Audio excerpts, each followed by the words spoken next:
This channel does not promote any violent, harmful, or illegal activities. All content provided by this channel is meant for an educational purpose only.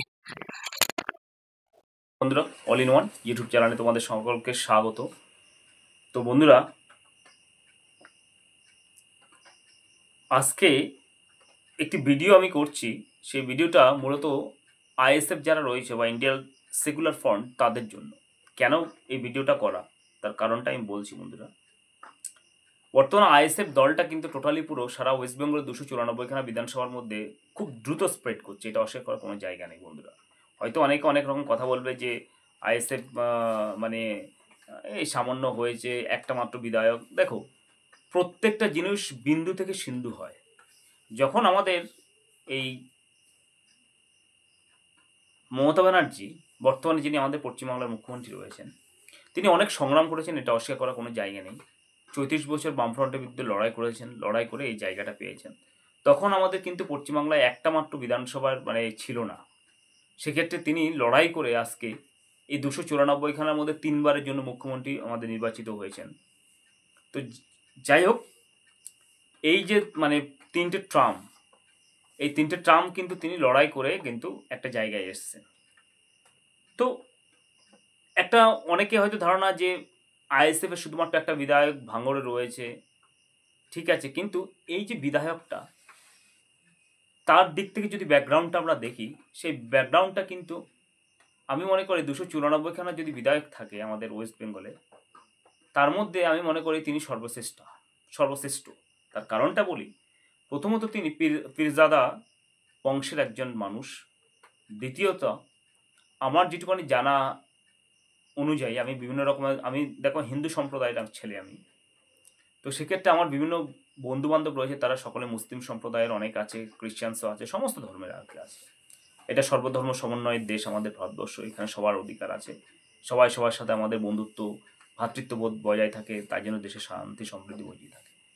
তো সেক্ষেত্রে তাদের rituals অনুযায়ী আমি অনেক কিছু জানতে পারলাম। যারা পীরজাদা রয়েছে তারা খুবই অনেস্ট হয়, এবং তারা দেখবে এই যে আমাদের নওশাদ সিদ্দিকী ভাইজান, তার মাথায় একটা টুপি থাকে।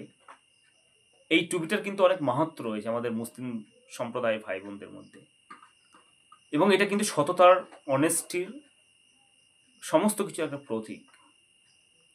তাছাড়া এই পীরদাজা নওশাদ সিদ্দিকী ভাইজান এর যে উত্তর পূর্বপুরুষ রয়েছেন, তারা কিন্তু খুব একটা ওয়েল ডিগনিফাইড ফ্যামিলির। কারণ ভারতবর্ষের স্বাধীনতা সংগ্রামে কিন্তু তাদের কিন্তু অবদান রয়েছে, কন্ট্রিবিউশন রয়েছে। সেই ঘরের পরিবারের সন্তান হচ্ছে এই নওশাদ সিদ্দিকী ভাইজান। তো তার যে স্বপ্ন, তার যে স্ট্রাগল, সেটা পশ্চিমবঙ্গবাসীর জন্য। কেন বলছি, তিনি কিন্তু একজন শিক্ষিত, ওয়েল এডুকেটেড পার্সন এই পীরজাদা নওশাদ সিদ্দিকী ভাইজান। তার কথাবার্তার মধ্যে দিয়ে মাধুর্যতা দেখবে। তিনি যে সমস্ত কথাবার্তাগুলো বলেন, আমি বললাম তো আমার লাইফ 32 বছর বয়স, আমি কখনো কোনো এমএলএ বলতে শুনিনি তার মায়না কত। কিন্তু তিনি সবার সামনে, আমরা একটা ভিডিও আমি করেছি, যে সে ভিডিওটা হচ্ছে যে 10 কোটি মানুষের উপকার করলেন মঞ্চে থেকে। তো সে ভিডিওটাতে তোমরা অনেক ভালোবাসা দিয়েছো বন্ধুরা, তাই জন্য আমি তোমাদের কাছে কৃতজ্ঞ। এবার দেখো, তিনি মঞ্চে থেকে বলেছেন যে এমন একটা কথা, যে কথা মনে হচ্ছে কি মিলিয়ন ট্রিলিয়ন নয়, আরব টাকা তার থেকেও মূল্যবান। কারণ কি, কোনো নেতা, আমরা কিছু নেতা দেখেছি, আমার একটা ভিডিও তোমরা দেখবে, সেই নেতা ওপেন মঞ্চে বলছে, উত্তরবঙ্গ উন্নয়ন মন্ত্রী সম্ভবত, মঞ্চে বলছে অমুক একজন মারলে তোমরা 10 জনকে মারো, মারামারির কথা বলছে। কিন্তু আমাদের নওশাদ সিদ্দিকী ভাইজান, তিনি বলছেন যে প্রত্যেকটা বুথের কর্মীরা, যে কোনো দলের, CPM, BJP, Congress, TMCP, ISF, সবাই ভ্রাতৃত্ববোধ ভাইয়ের মতো একে অপরের সঙ্গে ব্যবহার করবেন। কারণ উপরের তলার নেতারা একসঙ্গে ফিশ ফ্রাই খায়, তারা একে অপরের সঙ্গে মারপিট করে না। তাহলে কেন আপনারা রিক্সাওয়ালা, ঠেলাওয়ালা, গরিব ঘরের মানুষরা একে অপরের সঙ্গে মারপিট করবেন, জেল যাবেন, জেল খাটবেন, আপনাদের পরিবারগুলো ধ্বংস হয়ে যাবে। এই একমাত্র মানুষের কল্যাণের জন্য নেতা একমাত্র আমরা দেখতে পেলাম এত বছর আমার বয়সে, শুধুমাত্র নওশাদ সিদ্দিকী ভাইজানকে দেখেছি, আর কাউকে দেখিনি বন্ধুরা। যে 10 কোটি মানুষ নয়, সারা ভারতবর্ষ এবং বিশ্বের মানুষের কথা ভাবে। সে হচ্ছে বিশ্ব নেতা আমাদের এই নওশাদ সিদ্দিকী ভাইজান বন্ধুরা। তো এবার দেখো বন্ধুরা, আমি এই প্রসঙ্গে আরও কিছু কথা আসছি। সেটা হচ্ছে কি, অনেক ক্ষেত্রে আজকে মানে কিছু বিভ্রান্ত ছড়ানো হচ্ছে। কেমন বিভ্রান্ত ছড়ানো হচ্ছে? এখানে একজন কুলপি ব্লকের, ইনি নাকি আইএসএফ এর প্রেসিডেন্ট ছিল দক্ষিণ চব্বিশ পরগনার মথুরাপুরের সেখানে। তো তিনি বর্তমানে নাকি আবার ইয়েতে যোগ দিয়েছেন, মানে টিএমসিপিতে যোগ দিয়েছেন। তো তার বক্তব্যটা আমরা একটু শোনো, তারপর আমি একটু অ্যানালাইজ করছি, তাহলে তোমরা বুঝতে পারবা যে কি বলতে চাইছে। আগে বক্তব্যটা শোনো। গত 2021 সালে আমাদের মতানৈক্য হওয়ার কারণে আমরা এই দল পরিত্যাগ করেছিলাম। পরিত্যাগ করে নতুন একটা দলে যোগ করেছিলাম, যে দলটার নাম আইএসএফ। সেখান থেকে আমরা 34খানা মেম্বার বের করি। অ্যাকচুয়ালি আমার কোয়ালিটি আছে কিনা সেটা আমি দেখিয়ে দেওয়ার জন্য আমি সেখান থেকে 34খানা মেম্বার বের করি। আজকে ডেটে সেই 34খানা মেম্বার নিয়ে টিএমসিতে জয়েন করলাম। কোন ব্লকে? আমাদের কুলপি ব্লক ইন্ডিয়ান সেকুলার ফ্রন্টের 34খানা মেম্বার ছিল, সেখান থেকে তো বন্ধুরা, তার বক্তব্যটা তোমরা শুনলে। এই বক্তব্যের মধ্য দিয়ে আমি একটুখানি অ্যানালাইজ করি, তাহলে আমার যারা আইএসএফ বন্ধুরা রয়েছে তাদের ক্ষেত্রে তোমরা বুঝে যাবা যে কিছু বিভ্রান্তকর জিনিস চলছে, যাতে করে মানে এই ভাইজান যেভাবে স্প্রেড করছে ভাইজানের দল বা আইএসএফ, সেটাকে ডোমিনেট করার জন্য কিছু বিভ্রান্তি চলছে। এই যে ভদ্রলোক, ইনি আইএসএফ এর প্রেসিডেন্ট বা কুলতির বলছে, ইনি বলছে যে আমি টিএমসিপিরই আগের সদস্য ছিলাম বা ছিলাম। মনোমালিন্য হওয়ার জন্য তিনি আইএসএফ এ জয়েন করেছে। এখন আবার আইএসএফ থেকে তিনি কি করেছে, আবার টিএমসিপিতে জয়েন করেছে এবং বলছে যে তার যে মানে পাওয়ার, তিনি যে অনেকটা ভোট জয় করতে পারেন বা কি করতে পারেন সেটা দেখানোর জন্য নাকি তিনি মানে টিএমসিপি ছেড়ে গেছেন। তাহলে মিডিয়াতে বা কোনো জায়গায় যে প্রচার করা হচ্ছে, কিছু মিডিয়া তোমরা জানো, দেখো এরা ভুল প্রচার করে, ভুল তথ্য দেয়, টাকা পয়সা কোনো কিছু ম্যানেজ করে বা নিয়ে টিয়ে, যাই হোক সেটা আমি আর এদিকে যাচ্ছি না, তোমরা সকলেই জানো। তো ইনি ভদ্রলোক তো হিসাব মতো টিএমসিপির একজন ব্যক্তি ছিল, তিনি আইএসএফে গেছেন। দেখো আমাদের ওয়েস্ট বেঙ্গলের এক দল থেকে এক দল এক জায়গায় আসবে, সেভাবেই তো মানুষ মানে দলটাকে বড় করবে, নাহলে তো এখান থেকে আকাশ থেকে মানুষ নিয়ে আসবে না, বা এখানে কাঠের পুতুল তৈরি করে তো রাজনীতি করা যাবে না, না। তো সেক্ষেত্রে আইএসএফ দলে তাকে জয়েন করানো হয়েছিল, নিয়েছে বা গেছে। তার আইএসএফ এর দলের সিম্বলে কিন্তু তিনি সেখানে জিতেছেন বা সেখানকে কিছু মেম্বার বের করেছিলেন। ওই দক্ষিণ চব্বিশ পরগনার যে জায়গাটা, সেটা হচ্ছে তোমার কুলতি, সম্ভবত মথুরাপুর, হ্যাঁ, কৃষ্ণচন্দ্রপুর আর কি সেখানে। তো সেক্ষেত্রে আইএসএফ এর সিম্বলের জন্য কিন্তু সেখানে তাকে ভোট দেওয়া হয়েছে। ভালো করে বুঝবে বন্ধুরা, আইএসএফ এর যদি সিম্বল না থাকতো তাহলে তিনি টিএমসিপি থেকে আইএসএফ এ গিয়েও কিন্তু মানে জিতেছে। শুধুমাত্র নওশাদ সিদ্দিকী ভাইজানের যে মুখ বা তার যে মানে কি বলবো ঐতিহ্য, তারকে দেখে কিন্তু তা এই টিএমসিপির যে ভদ্রলোক এখন কথা বলছে তাকে ভোট দিয়েছে, নাহলে তো তুমি জিততে পারতেন না। এইবার বলি, ইনি বলছে যে উনি এখন উন্নয়নের জন্য সমস্ত কিছুর জন্য এসছে, ভালো কথা। তো উনি হসপিটালের অনেক কিছু কাজ করে দেবে, বাড়িঘর করে দেবে, সমস্ত কিছু, তাই জন্য নাকি তিনি এখানে এসছেন, ভালো কথা। তো সেখানকার মানুষের কাছে আমি অনুরোধ করব, এই যে লোকটা আপনাদের এখন বলছে যে ইনি আইএসএফ থেকে কাজ করতে পারছেন না, এখন ইনি শাসক দলে বর্তমানে চলে এসেছেন, আগেও শাসক দলের লোক ছিলেন। তো এসে উনি, ওনাকে আমি 6 মাস বা 1 বছরই টাইম দিলাম, বা 6 মাস, জানি না যদি 2026 সালে যদি সরকার পরিবর্তন হয় তাহলে সুযোগ পাবেন না, হয়তো আবার নতুন করে আবার আইএসএফ এ মানে জয়েন করার জন্য লাইন দেবেন, জানি না কী করবে।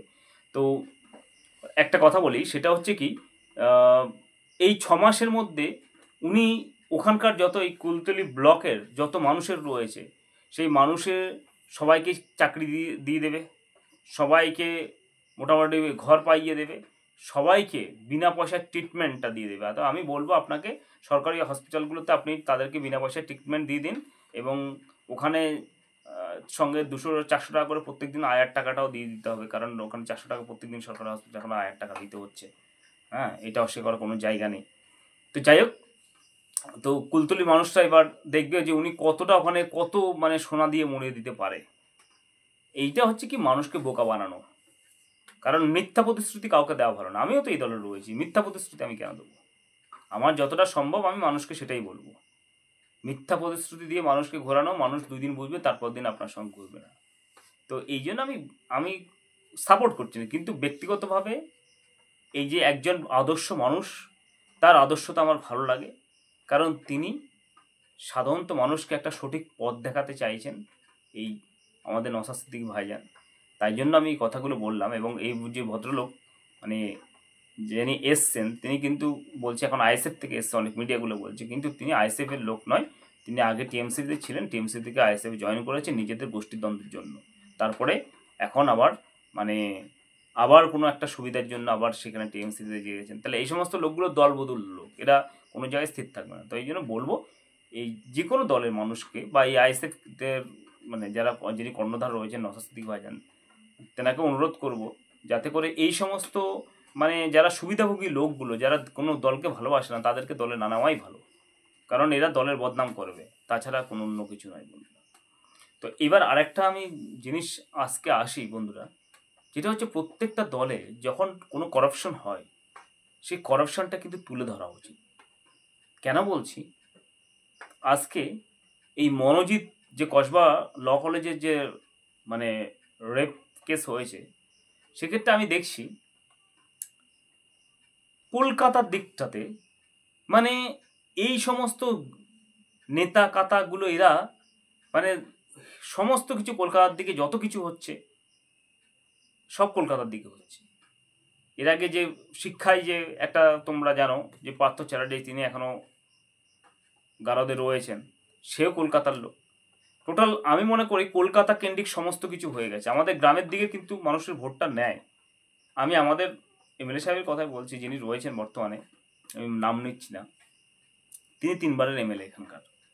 সে কিন্তু মন্ত্রিত্ব পাওয়ার যোগ্য, কিন্তু তাকে কিন্তু মন্ত্রিত্ব দেওয়া হয়নি। সেই কলকাতায় কিন্তু এই রুলিং দলের যারা রয়েছে মানে তারা কিন্তু কলকাতার লোকগুলো কিন্তু সব কিছু ভোগ এবং দখল করছে। অন্যদিকে 22খানা জেলাকে কিন্তু ডিসক্রিমিনেশন করা হচ্ছে। তোমরা ভালো করে দেখো, 22খানা জেলার গ্রামের দিকের মানুষরা মারপিট করছে, খুনোখুনি করছে, সরকারকে ক্ষমতা দিচ্ছে, আর সেই কলকাতা সব কিছু ভোগ করছে। এই হচ্ছে কি পরিস্থিতি ব্যাপার। এবং এই কলকাতায় কিন্তু এই সমস্ত নারকীয় ঘটনাগুলো, এই যে কসবা ল কলেজ থেকে সমস্ত জায়গায় এই মনোজিতের মতো মডেলগুলো নাকি কলেজে কলেজে ঘুরে বেড়াচ্ছে। তা আমি তো মনে করব, আমি সাপোর্ট করো আর যাই কিছু বলো, এই যে আজকে এই মনোজিতের মতো মডেলগুলো যদি কোনো গ্রামের দিকে থাকতো, তাহলে কিন্তু এই মনোজিৎ বুঝতে পারতো যে কত ধানে কত চাল হয়। কারণ সেখানে নাকি মনোজিৎ নিজেই রাজা, সে কোনো আইন মানে না, ল মানে না, কোনো কিচ্ছু মানে না, এরকম সে তো এত অধ্যত্ত হয়ে গেছে। তাই আমাদের এই গ্রামের দিকে এইসব মনোজিৎ ফনোজিৎ চলে না। এইসব মনোজিৎ ফনোজিৎ হলে, যেমন মনোজিৎ ল অ্যান্ড অর্ডারটাকে নিজের হাতে তুলে নিচ্ছে, তাহলে আমাদের গ্রামের দিকে হলে আমাদের গ্রামের যে সমস্ত লক্ষ লক্ষ কোটি কোটি লোক, এরাও কিন্তু ওই মনোজিতের মডেলটাকে ভেঙে দিতে 2 মিনিট সময় লাগবে না। তো কেন বলছি আরেকটা জিনিস, সেটা হচ্ছে কি আমাদের নওশাদ সিদ্দিকী ভাইজান, তার নেতৃত্বে আমি একটা কথা বলবো, যদি কোনো দিন সরকার গঠন হয় বা কোনো কিছু হয়, চেষ্টা করলে সবই হবে। তাহলে এইসব মনোজিৎ মডেল কোনো কিছু থাকবে না কলেজে। এবং এই যে এখন বর্তমানে যে মেয়েরা নিরাপত্তাহীনতায় ভুগছে এইসব ফনজিতের মডেলে, সেই ফডেলও কিন্তু সব শেষ হয়ে যাবে, এমন ভালো ল অ্যান্ড অর্ডার আনা হবে। এবার আরেকটা কথা বলি বন্ধুরা, দেখো দলে থাকলে দলের মধ্যে যে যদি কোনো করাপশন, দুর্নীতি এবং কোনো কিছু অন্যায় হচ্ছে সেটা নিয়ে মুখ খুলবো না, এমন তো হয় না। এবার কেন বলছি, এই যে রাজন্য হালদার, হ্যাঁ আমার মোবাইল স্ক্রিন দেখতে পাচ্ছ, তিনি একনিষ্ঠ মানে ছাত্র নেত্রী ছিলেন, আমাদের রুলিং দলের, লড়াই করেছেন, সমস্ত কিছু করেছেন। আর আজকে তার বিরুদ্ধে যখন তার মানে এআই দিয়ে নোট ভিডিও তৈরি করে এই মনোজিতের মতো অপদার্থ লোকগুলো, হ্যাঁ হিংস্র প্রকৃতির লোকগুলো যারা ছড়িয়ে দিচ্ছে, তিনি যখন রাজন্য মুখ খুলছেন, তখন দলের লোকরাই তাকে বলছে, হ্যাঁ কলকাতার এক নেতা বলছে আমি তাকে চিনি না, কে তাকে চিনি না, এমন ভাব দেখাচ্ছে। তাহলে যারা আমাদের এই কর্মী আছো তাদেরকে বলবো, তোমরাও সাবধান হয়ে যাও, কারণ তোমরাই নেতা তৈরি করো। যে নেতা তোমার বিরুদ্ধে অন্যায় হচ্ছে, তুমি বলতে গেলে বলছে চেনে না, তাহলে সেই নেতাদেরকে তোমরা আর তৈরি করবে না, দরকার দল থেকে বসে যাওয়া উচিত। কারণ কোন নেতাকে তোমরা তৈরি করছো? যে নেতা তোমার বিরুদ্ধে অন্যায় হচ্ছে, রাজন্না বলে মেয়েটা, সে তো টিএমসিপির জন্য খেটেছে, পরিশ্রম করেছে, সমস্ত কিছু দিয়েছে, নিজের জীবন উৎসর্গ করেছে, আর আজকে তার নিজেরই মান সম্মান নেই বন্ধুরা। তো রাজন্যা কি এবিপি আনন্দের ইন্টারভিউতে কি বলেছে সেটা তোমরা একটু শোনো বন্ধুরা। বিকৃত ছবি, এআই করা, বিভিন্ন এইসব দাদারা, মনোজিৎ মিশ্রের মতো দাদারা তাদের জুনিয়রদের ফোনে হোয়াটসঅ্যাপে পাঠাতো এবং পাঠিয়ে পৈশাচিক আনন্দ উপভোগ করত। তারা এরকম কর্মকাণ্ডের সঙ্গে বা নারী বিদ্বেষী মনোভাবের সঙ্গে বা মিসোজিনিস্ট থটের সঙ্গে যুক্ত রয়েছে। আমার মনে হয় পলিটিক্যালি লুম্পেনদের আগে দেখে দেখে বেছে বেছে বাছাই করা উচিত এবং এদের তারপর 2023-এর পর থেকে আমি এই সক্রিয় চলাটা খুব ভালোভাবে দেখতে পাচ্ছি। এই মুহূর্তে প্রাসঙ্গিক হোক নারীর নিরাপত্তা কলেজ প্রেমিসেসে, সেই কারণে আমি এবং প্রান্তিক চক্রবর্তী চিঠি দিয়েছি বিসিসিআই কে, প্রধানমন্ত্রীকে, সিএম কে, এডুকেশন মিনিস্ট্রিকে, এবং সেই চিঠিতে এটা উল্লেখ করা রয়েছে এবং সেই চিঠিতে এটা বলা রয়েছে যে কলেজে ফিমেল গ্রিভান্স সেল নেই। কেন নেই, কেন থাকবে না? আজকে প্রত্যেক কলেজে, প্রত্যেক ল কলেজে ফিমেল গ্রিভান্স সেল থাকা খুব বাঞ্ছনীয়। পুলিশ পেট্রোলিং, আমরা সত্যি এই দিনটা দেখবো এটা আমরা ভাবতে পারি না, কিন্তু তাও পুলিশ পেট্রোলিং কলেজের। বিকৃত ছবি, এআই করা, বিভিন্ন এইসব দাদারা, মনোজিৎ মিশ্রের মতো দাদারা তাদের জুনিয়রদের ফোনে হোয়াটসঅ্যাপে পাঠাতো এবং পাঠিয়ে পৈশাচিক আনন্দ উপভোগ করত। তারা এরকম কর্মকাণ্ডের সঙ্গে বা নারী বিদ্বেষী মনোভাবের সঙ্গে বা মিসোজিনিস্ট থটের সঙ্গে যুক্ত রয়েছে। আমার মনে হয় পলিটিক্যালি লুম্পেনদের আগে দেখে দেখে বেছে বেছে বাছাই করা উচিত এবং এদের তারপর 2023-এর পর থেকে আমি এই সক্রিয় চলাটা খুব ভালোভাবে দেখতে পাচ্ছি। এই মুহূর্তে আমরা গ্রামের দিকে ছিলেন, প্রাসঙ্গিক হোক নারীর নিরাপত্তা কলেজ প্রেমিসেসে, সেই কারণে আমি এবং প্রান্তিক চক্রবর্তী চিঠি দিয়েছি বিসিসিআই কে, প্রধানমন্ত্রীকে, সিএম কে, এডুকেশন মিনিস্ট্রিকে, এবং সেই চিঠিতে এটা উল্লেখ করা রয়েছে এবং সেই চিঠিতে এটা বলা রয়েছে যে কলেজে ফিমেল গ্রিভান্স সেল নেই। কেন নেই, কেন থাকবে না? আজকে প্রত্যেক কলেজে, প্রত্যেক ল কলেজে ফিমেল গ্রিভান্স সেল থাকা খুব বাঞ্ছনীয়। পুলিশ পেট্রোলিং, আমরা সত্যি এই দিনটা দেখবো এটা আমরা ভাবতে পারি না, কিন্তু তাও পুলিশ পেট্রোলিং কলেজের। যখন আরজি করে যে আমাদের একটা যেন প্রিয় ডাক্তার বোনকে ধর্ষণ করে হত্যা করা হয়েছিল, তার এগেনস্টে বলেছিল বলে একটা মানে ফটো এঁকেছিল বলে তাই জন্য রাজন্যাকে সাসপেন্ড করা হয়েছে। এই হচ্ছে কি ব্যাপার। আবার তোমরা জানো ওই যে শান্তনু বা কি একজন রয়েছে আর কি, হ্যাঁ, তাকেও পর্যন্ত সাসপেন্ড করা হচ্ছে। তো এই যে অন্যায়ের বিরুদ্ধে মুখ খুললে যদি সাসপেন্ড হতে হয়, তা আমি মনে করি সাসপেন্ড কেন, পুরো ডিসমিস হয়ে যাওয়া দরকার দল থেকে। দলে করাই প্রয়োজন নেই। যেখানে মান সম্মান থাকবে না, কোনো কিছু থাকবে না, যেখানে নিজের মান সম্মান ইজ্জতহানি হচ্ছে, সে দলে থাকারই প্রয়োজন নেই। তো আমি একটা মানুষকে খুবই বিশ্বাস করি বন্ধুরা, এই যে আমার নওশাদ সিদ্দিকী ভাইজানকে, কারণ আমি মনে করি তিনি যদি ক্ষমতায় আসে বা তার ক্ষমতায় যদি আসে, তাহলে অন্তত তিনি গ্রামের দিকের ছেলে, এবং সেক্ষেত্রে আমাদের গ্রামের দিকের ছেলেরা কোনোদিনও এই মনোজিতের মতো মডেল বা কোনো কিছুতে আমরা ওই মাথা উঠাতে পর্যন্ত, গজাতে পর্যন্ত দেবো না। কোনো কলেজে বা কোনো কিছুতে মা বোনদের ইজ্জত নিয়ে খেলতে দেবো না, মানে উনিও পর্যন্ত দেবেন না যদি এই ভাইজানের মানে দল ক্ষমতায় আসে, আমি মনে করি।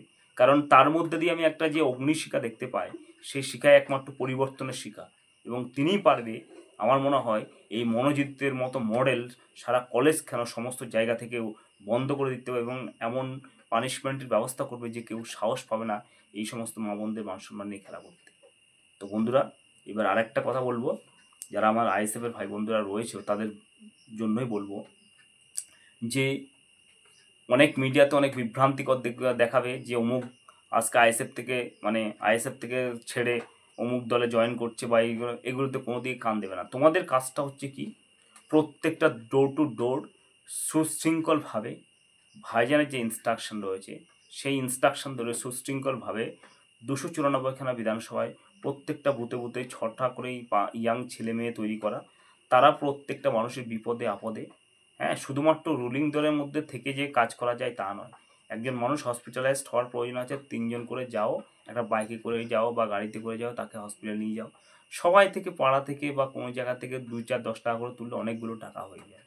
সেই টাকা দিয়ে একটু ট্রিটমেন্টে, গরিব মানুষের ট্রিটমেন্টের টাকাটা চালাও, বা কোনো মানুষের ব্যাংকের বই ল্যাপস হয়ে গেছে, তার বইটাকে চালু করো ব্যাংকে গিয়ে, অথবা কোনো এসডিও, বিডিও বা ডিএম, এসপি অফিসে গিয়ে, কোনো পুলিশ দপ্তরে কোনো একটা মানুষ কোনো কিছু বুঝতে পারছে না, তার সঙ্গে একটু গিয়ে তাকে হেল্প করো।